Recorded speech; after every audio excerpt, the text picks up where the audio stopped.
I can still hear the faint clatter of silverware and the hollow laughs from that Christmas dinner.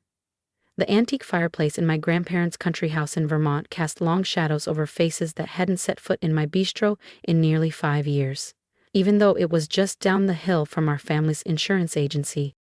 Zoey! My cousin Olivia's voice rang out, slicing through the casual small talk. Tell everyone your exciting news. I looked up, already bracing myself. Olivia sat there in her crisp navy blazer, her engagement ring flashing under the soft light as she reached for her champagne flute. She wore that same smug expression she always had, when she was about to remind everyone why she was the pride of the Anders family.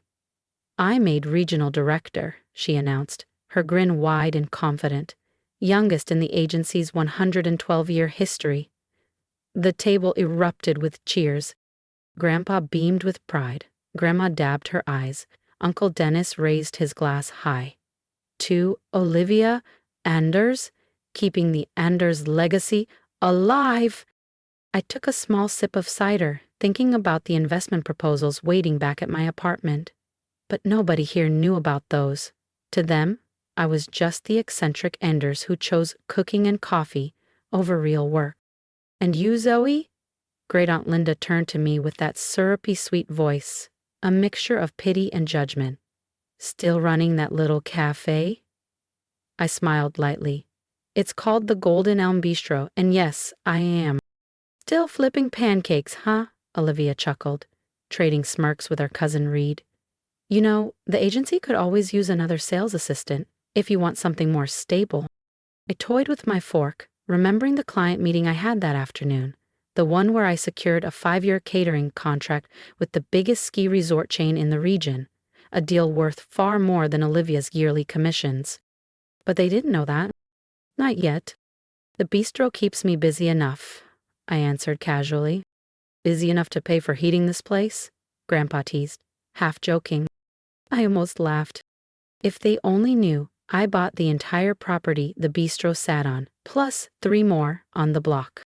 I get by, I said simply. Olivia dove into a long story about her latest multi-million-dollar policy negotiation. The family listened raptly, just like they always had. Olivia, the golden child who followed every rule. Ivy League. Executive trainee program and straight into the family business. And me?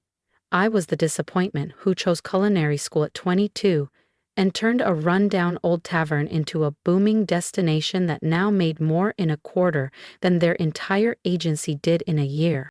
I just wrapped up the Sterling Hotels contract, Olivia was saying, swirling the last of her wine. You should have seen their legal team panic when I pointed out the flaw in their liability clause. Mr. Whitaker was so impressed, he's moving all his accounts to our agency now.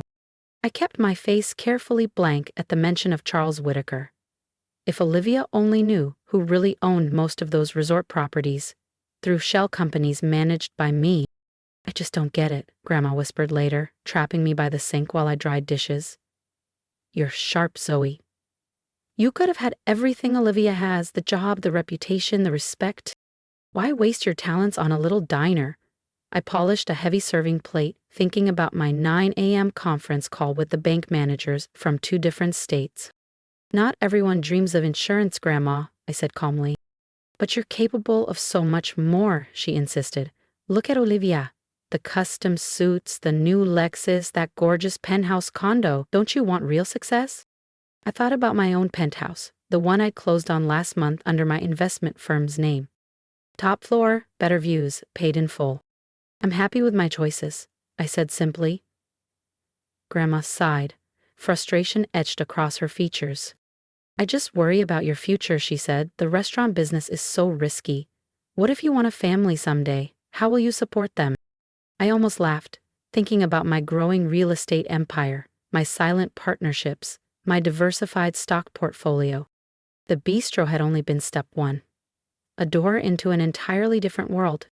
Later that evening, as the family bundled up to leave, Olivia pulled me aside by the old oak coat rack. Hey, I meant it, about the agency, she said, resting a manicured hand on my arm. Uncle Dennis would set you up in underwriting.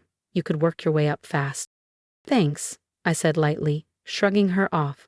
But I'm exactly where I want to be. Olivia's smile faltered. Zoey, seriously, you can't run a breakfast place forever. Don't you want to be someone? Oh, if she only knew. I was someone already. Bigger than any of them had even dreamed. Tomorrow would prove it. I glanced at my watch. Gotta go. Early day tomorrow. Right, she said, smirking. Those waffles won't flip themselves. I drove back to town, to the real headquarters, hidden in plain sight, right above the Golden Elm Bistro. While my family thought I spent my days pouring syrup and wiping tables, I had built an empire in secret. The bistro was just the storefront, the visible part they could point at and belittle. Behind it stretched a vast network of real estate acquisitions, strategic investments, and quietly signed contracts that would soon reshape our little mountain town. Unlocking the private door tucked behind the pastry kitchen, I climbed the stairs to my real office, a sleek, sunlit space outfitted with nothing but essentials. I slid into my leather chair and opened the folder labeled Whitaker Holdings. Tomorrow morning, Charles Whitaker wouldn't be meeting with Olivia at some high-rise agency office. He'd be meeting with me, in my bistro. For years he had helped me discreetly acquire properties through various shell companies, never revealing to his own team or my family who the true buyer was. I pulled out the final contract, the one consolidating all my holdings into a single entity, Anders Ridge Management. The name that held just enough family irony to make me smirk. My phone buzzed. A message from Ooja. Dinner was fun. FYI, Mr. Whitaker might pop into your cafe tomorrow. Don't mess it up. He's very important to the agency. I set the phone down without answering, my smile widening. Tomorrow would be unforgettable. The paperwork was simple. All the companies I'd created over the past 5 years would merge under Anders Ridge. The transfer would make me the largest landowner between Montpelier and Burlington, all without ever stepping into a courtroom. As I double-checked the final signatures, I thought about Olivia's cocky grin at dinner, Grandma's worried whispers, Uncle Dennis's patronizing jokes. They had no idea. While they had chased titles and nameplates, I'd been buying the very ground beneath them. Tomorrow morning, everything would change. I arrived at the Golden Elm Bistro before sunrise. Ellie, my manager, was already prepping the coffee bar. The meeting room's ready, she said, handing me a cup, though honestly, why does some big shot want to meet here instead of a proper office? I just smiled, sipping my coffee. Sometimes the biggest deals happen where no one's looking. At exactly 9 a.m., Charles Whitaker pushed open the glass door. Despite being one of New England's most powerful developers, he wore simple jeans and a navy sweater. That's what I liked about Charles. No flashy show, just results. Morning, Miss Anders, he greeted, warmly. Then, a little louder. Could I get a cappuccino? I grinned, slipping behind the counter. It was a game we knew well, me, the cheerful small business owner, and him, the casual customer. Nobody had any idea we were about to sign a deal worth tens of millions, right, over coffee. As I frothed the milk, the front door chimed again. I glanced up to see Olivia striding in, leather briefcase in hand, her heels clicking against the wood floor. Mr. Whitaker, she called out, clearly startled to find him here. I wasn't expecting to see you this early. Charles accepted his cappuccino from me with a nod and a warm smile. Ah, Mr. Zenders, your cousin makes the best coffee in town. Would you care to join our meeting? Olivia hesitated, eyes darting between us. Meeting? Yes, he said smoothly. Regarding the Ridge Valley Development Project. He gestured to the private meeting room at the back. Shall we? I could see Olivia's mind spinning, trying to figure out why her most important client was having a meeting inside her cousin's little breakfast place. Still, she followed us, her curiosity outweighing her skepticism. The room was cozy but professional, sturdy oak table, comfortable chairs, soft ambient lighting. Only the small security camera tucked into the corner hinted that something bigger was about to happen. I'll need another witness, Charles said, pulling a thick folder from his briefcase. Perhaps your cousin could assist. Olivia's polished composure cracked for a split second. Zoey? Oh no, she just runs the cafe. She doesn't need to get involved in legal matters. Charles raised an eyebrow. On the contrary, she's essential to this meeting. I sat confidently at the head of the table, savoring the confusion flickering across Olivia's face. Actually, Olivia, you're the one who doesn't need to be here. But since you are, you might as well witness something interesting. At that moment, the front door chimed again. Grandpa and Uncle Dennis entered, spotting Olivia and drifting toward the back. "What's going on here?" Grandpa asked sharply, frowning. "Why is Mr. Whitaker meeting you? In a cafe?" Before Olivia could answer, Charles stepped forward smoothly. "Actually, I invited everyone here. It seemed fitting to finalize these papers where it all began." "Where what began?" Olivia demanded. I opened my laptop and projected the presentation onto the mounted screen. The title slide glowed brightly, Anders Ridge Management Consolidation. Underneath, a detailed map of the downtown area lit up, entire blocks highlighted, dozens of properties falling under one name. "Anders Ridge Management," Grandpa murmured, his voice thin. "My company," I said calmly. "You might recognize a few subsidiaries, too. Golden Elm Properties, Ridge Valley Estates, Summit Holdings." Olivia sank into a chair, stunned, as realization set in. Those are all the properties we've been handling insurance policies for," Olivia stammered, her voice barely above a whisper. "The ones owned by Mr. Whitaker's investment groups." "Not exactly," Charles corrected her smoothly. "Those properties belong to your cousin? I've merely helped her acquire them, quietly, over the years." "That's impossible," Grandpa sputtered, his face reddening. "Zoey runs a cafe. She couldn't possibly." I pulled out my own thick folder and laid it neatly on the table. "The bistro was only the beginning," I said calmly. "When I bought this building 5 years ago, I saw an opportunity. Main Street was undervalued, scattered. Nobody was looking at the big picture. While you were busy mocking my little breakfast place," I continued, "I was meeting investors, studying property values, and stitching together the largest privately held real estate network this town has ever seen." Olivia yanked the contract toward her, her polished fingers flipping through page after page. Her expression shifted, disbelief, confusion, and finally, awe. "This is worth—" She swallowed hard. "This is worth hundreds of millions. You own half of Ridge Valley." "More than half," Charles added with a chuckle. "Your cousin has a knack for spotting potential where others only see problems. Rather like buying a crumbling tavern and turning it into the foundation of an empire." Grandpa slumped into a chair, looking pale. "Why didn't you tell us?"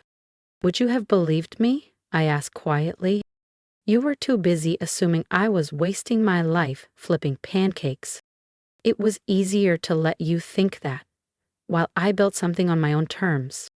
"But you wear an apron," Olivia stammered, still trying to connect the dots. "Yep." I smiled thinly. "I wear a lot of things. Sometimes an apron, sometimes a business suit. The difference is, I never needed anyone else's approval to know my own worth." Charles pulled out a pen, placing it ceremoniously atop the final contract. "Shall we make it official?" I signed first, bold and certain. Charles followed, dating it with a flourish. And just like that, Anders Ridge Management officially became the largest consolidated property owner in Ridge Valley. "Congratulations," Charles said, shaking my hand. "Though I'll miss our investment meetings disguised as casual coffee chats." "The bistro's still here," I laughed softly. "Though I might need to add a second floor once all the newly curious clients start coming by."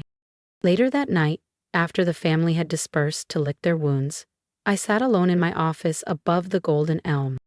The winter lights twinkled over the quiet streets below, my streets now, in more ways than one. My phone buzzed. A text from Grandma. "Can we meet, maybe, over breakfast?" I looked out over my thriving cafe and smiled. One plate, one cup, one deal at a time. I had built my empire exactly how I wanted. "Sure," I texted back. "I know a great little spot downtown. The owner's doing pretty well these days, from what I hear. Sometimes success doesn't come wrapped in a corner office or a designer label. Sometimes it wears an apron, pours coffee, and quietly buys the whole block. And sometimes, the best revenge isn't about proving them wrong. It's about proving yourself right. I closed my laptop with a quiet snap and headed down the stairs. Tomorrow, the local papers would carry headlines about Anders Ridge Management's consolidation, and the whole town would know. But tonight, I still had a bistro to run. Because the best deals, the ones that change everything, don't happen in marble boardrooms. They happen right here, over a warm plate of pancakes, a strong cappuccino, and a silent certainty in who you are and what you're capable of building. If you've made it this far, I just want to say thank you. This story isn't just about me. It's about anyone who has ever been underestimated, overlooked, or cast aside because you didn't fit the mold someone else built for you. I would love to hear your thoughts in the comments. Have you ever been doubted? Mocked for dreaming differently? Share your story. Let's lift each other up and show the world that success doesn't have just one look, one path, or one timeline. If you feel a connection to my journey, leave a message. I would love to hear it. Your voice matters more than you think. And if there's one piece of advice I can leave you with, it's this. Don't waste your energy trying to prove your worth to people who refuse to see it. Build it quietly. Build it proudly. Build it so strong that one day they'll have no choice but to recognize it. Wear the apron. Wear the suit. Wear whatever you want. Just remember that your worth has never depended on outside approval. It is defined by your actions, your persistence, and your belief in your own vision. I built my empire one cup of coffee at a time. And you can too, no matter what your dream looks like. Start small. Stay smart. Stay focused. Because sometimes the best way to change the world isn't by making noise, but by quiet, relentless, unstoppable success.